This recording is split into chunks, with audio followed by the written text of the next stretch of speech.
Section 1. You will hear a conversation about travel.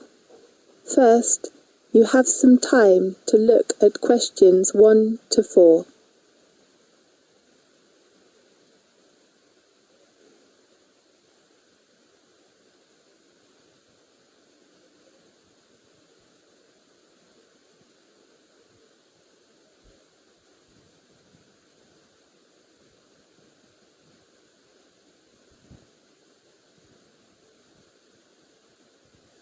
You will see there is an example that has been done for you.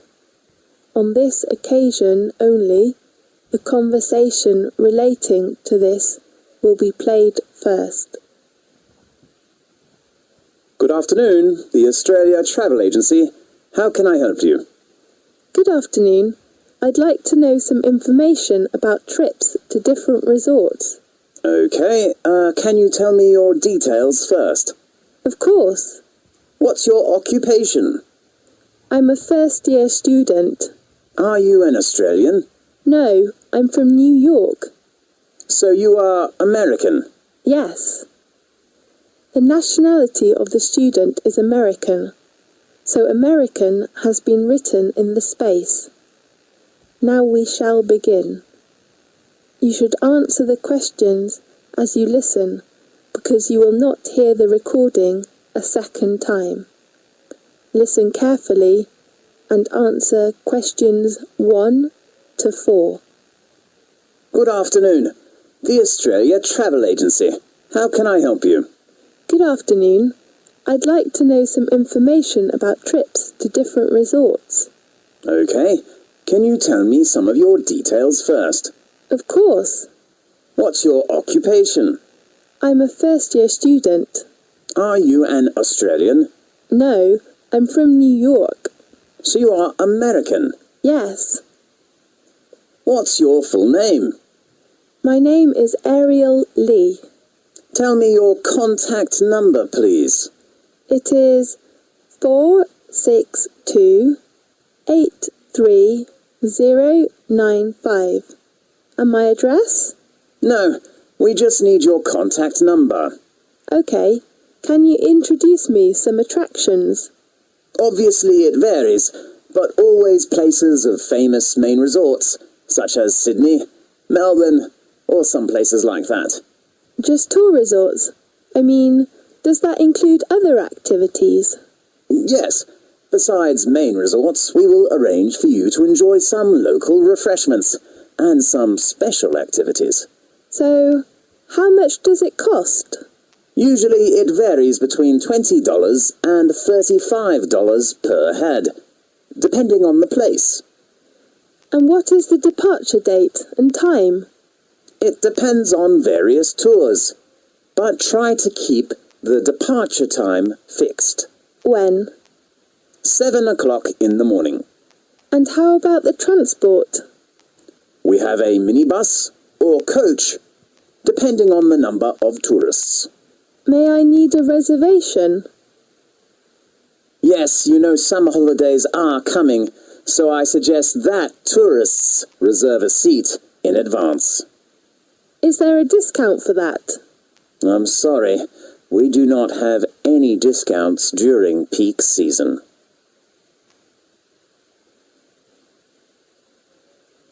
Now look at questions 5 to 10.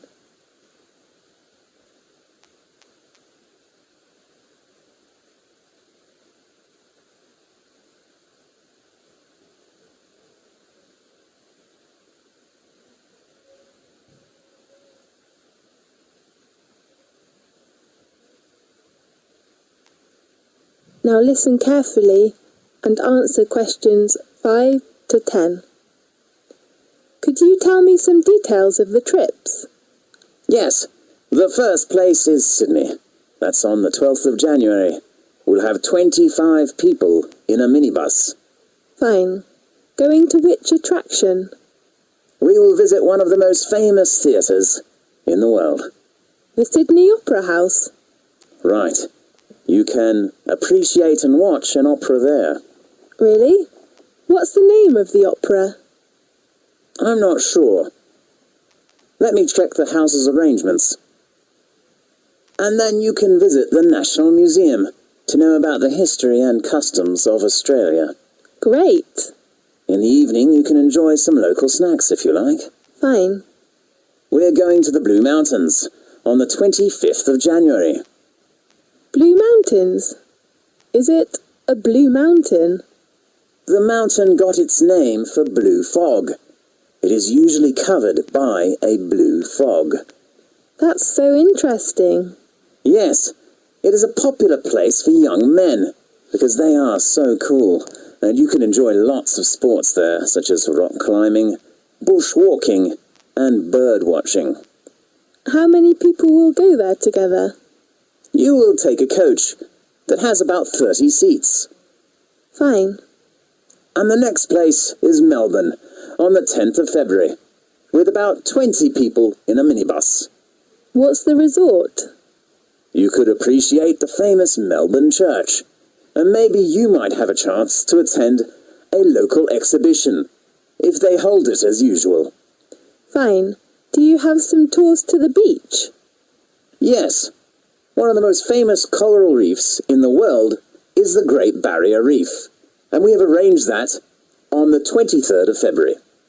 I'm looking forward to visiting there. Yes, many people like there. There are some interesting water sports, such as diving, swimming in the water, or just taking a photo of coral. Great. I guess there will be many people. Yes, but our coach is only for 30 people altogether. That's so great. Can you book a seat for me now? Yes, and I will confirm your reference number later, by telephone, okay? Right. Thank you very much. You're welcome. I hope you enjoy the trip. This is the end of section 1. You now have half a minute to check your answers.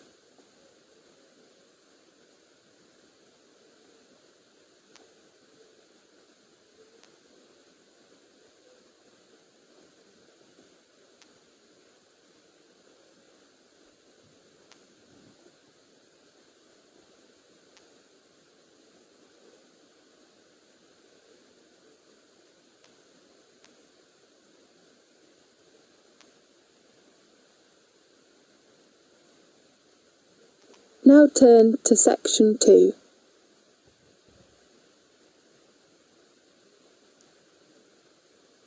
Section 2. You will hear a conversation in a bank. First, you have some time to look at questions 11 to 15.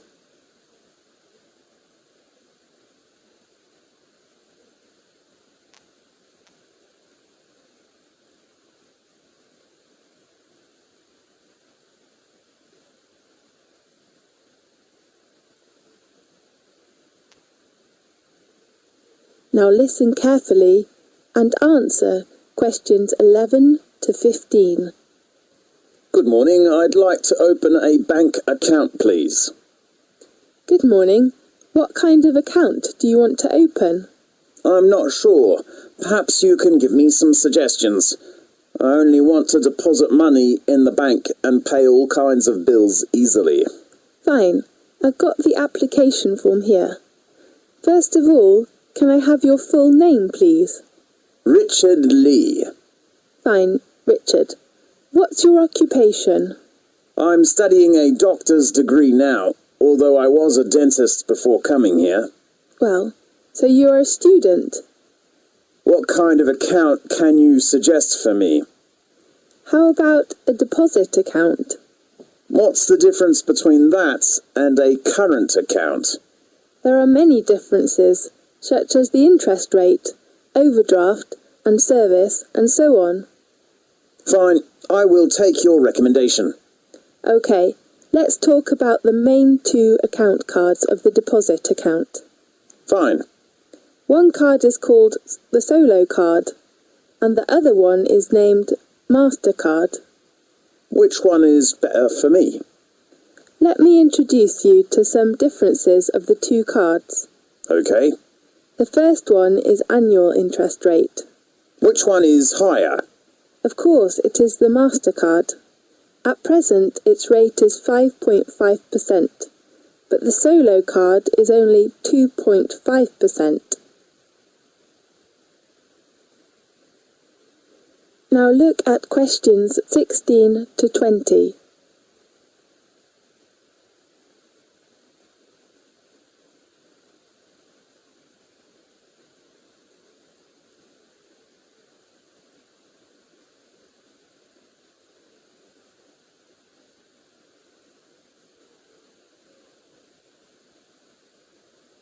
Now listen carefully and answer questions 16 to 20.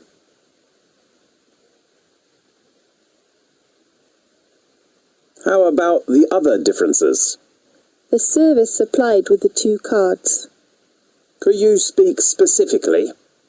We usually supply internet service and mobile service with all of the cards, of course including the solo card.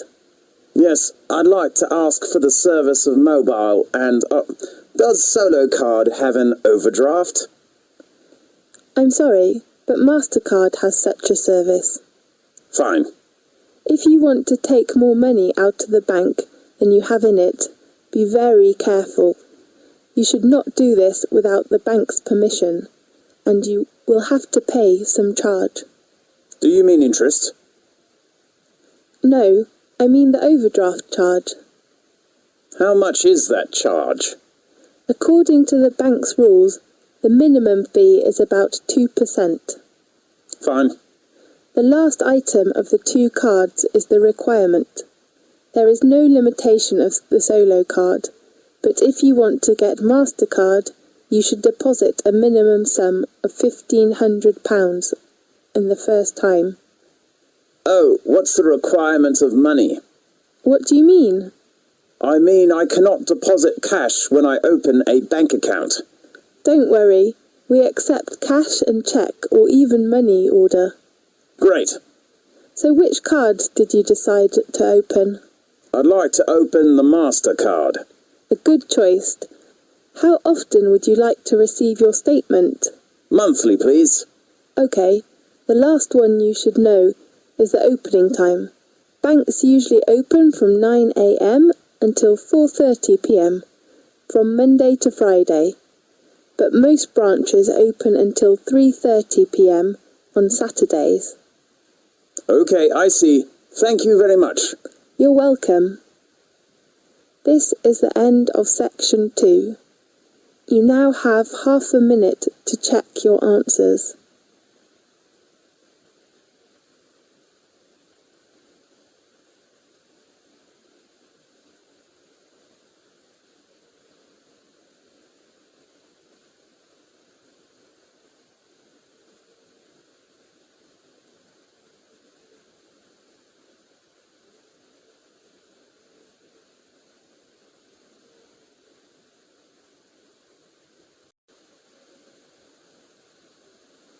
Now listen carefully and answer questions 21 to 24. Good morning. Oh, it's just hit 12. Good morning, Miss Potter. May I come in? Oh, Jerry, of course. Come in and take a seat, please. Thank you. Well, how about your assignment? Do you mean my paper? Yes.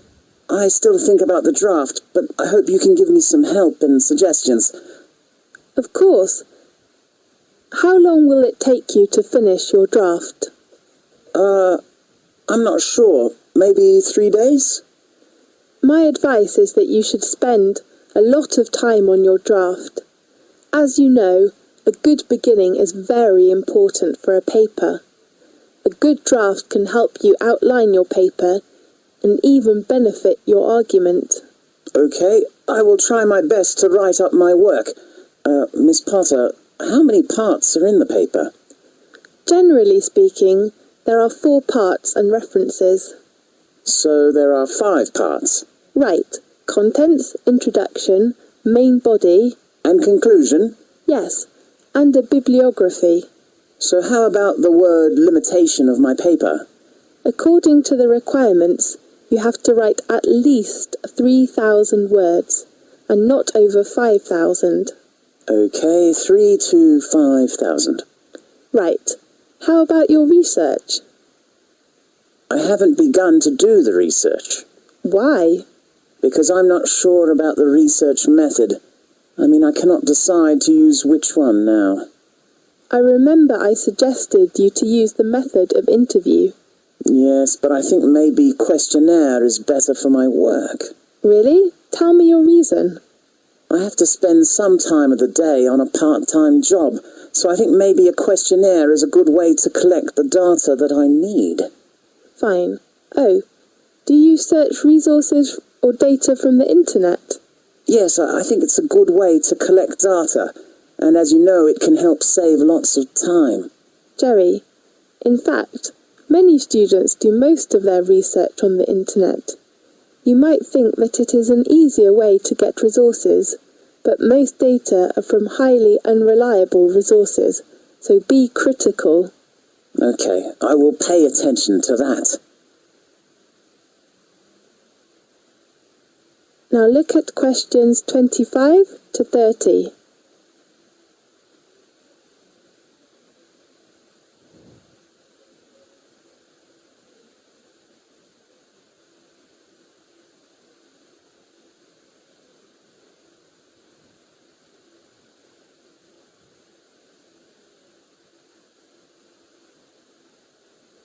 Now listen carefully and answer questions 25 to 30.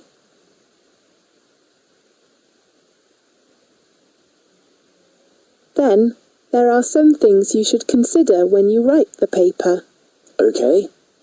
Be careful with your references and quotations, and do not share other people's work. You should write clearly about reference books, and do not forget to acknowledge the original writers.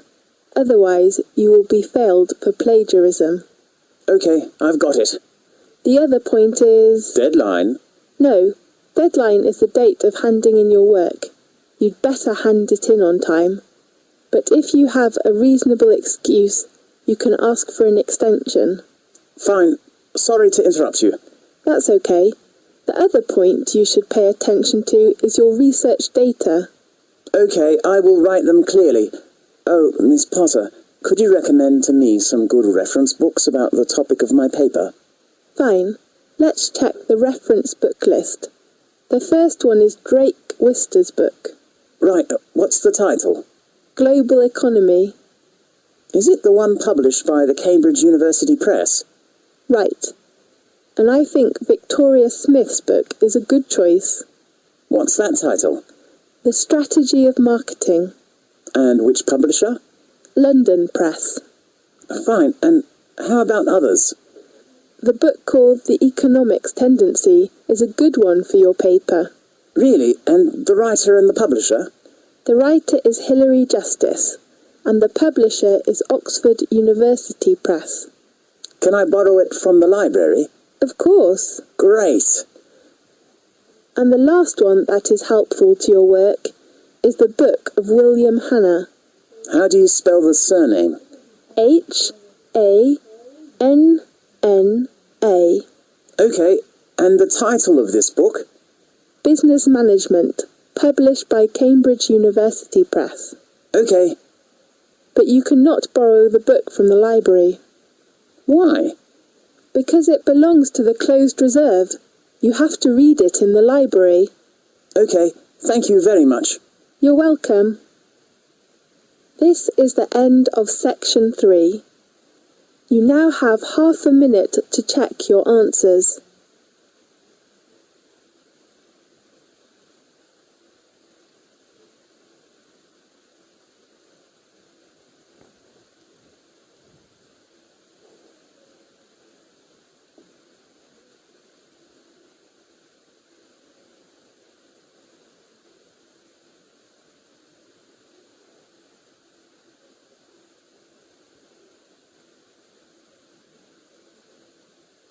Now turn to section 4. Section 4. You will hear a conversation about a credit card fraud. First, you have some time to look at the questions 31 to 40.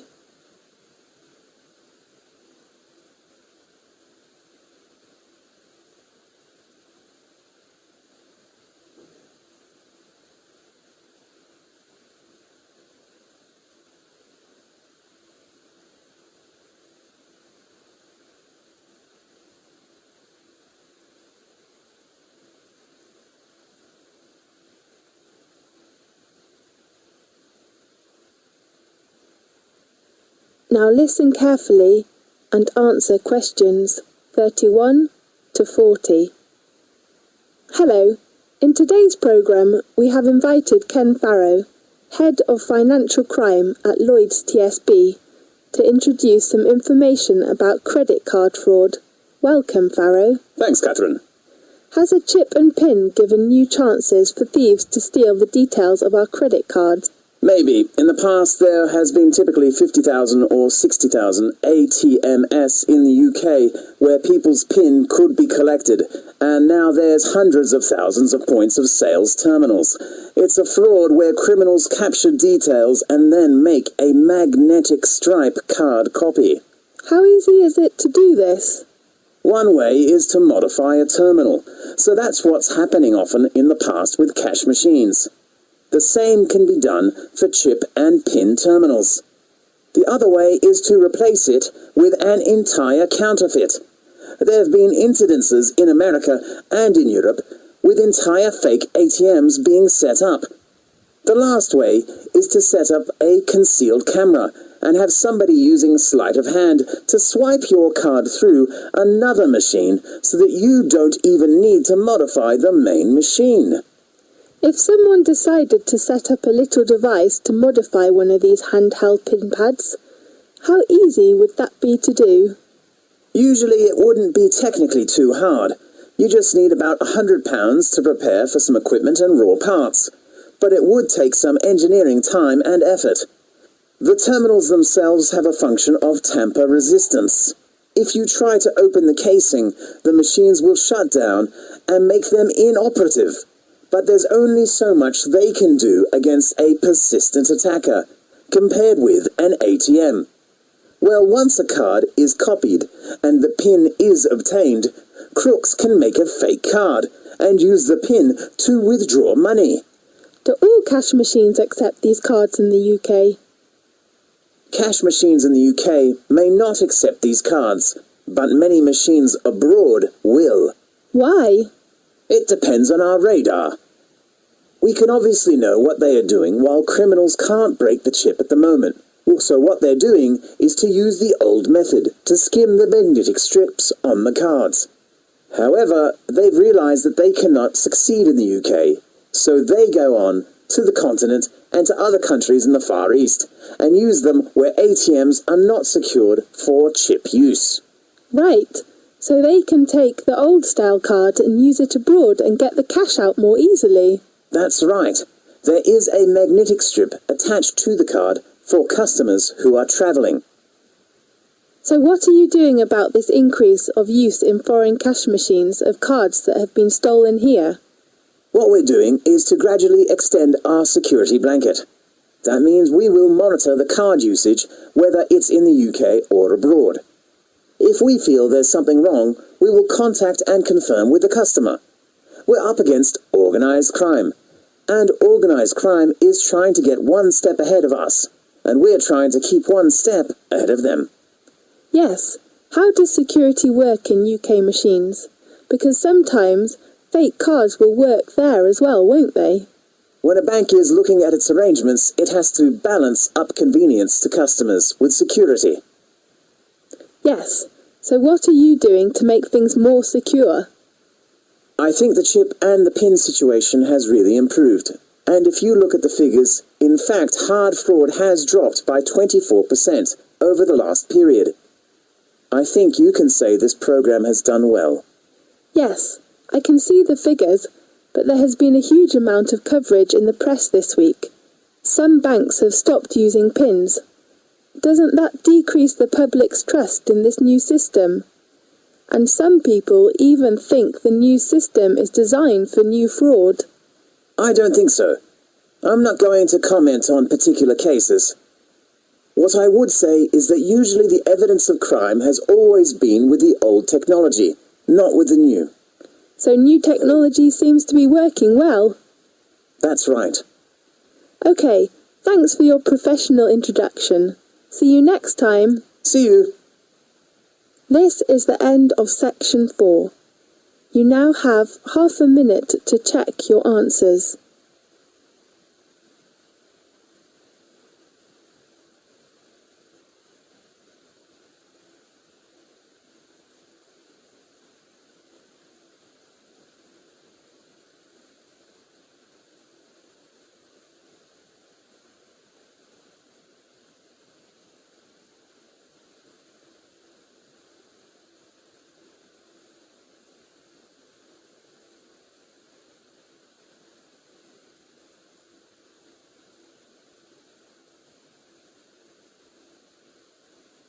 This is the end of the listening test. You now have 10 minutes to transfer your answers to the listening answer sheet.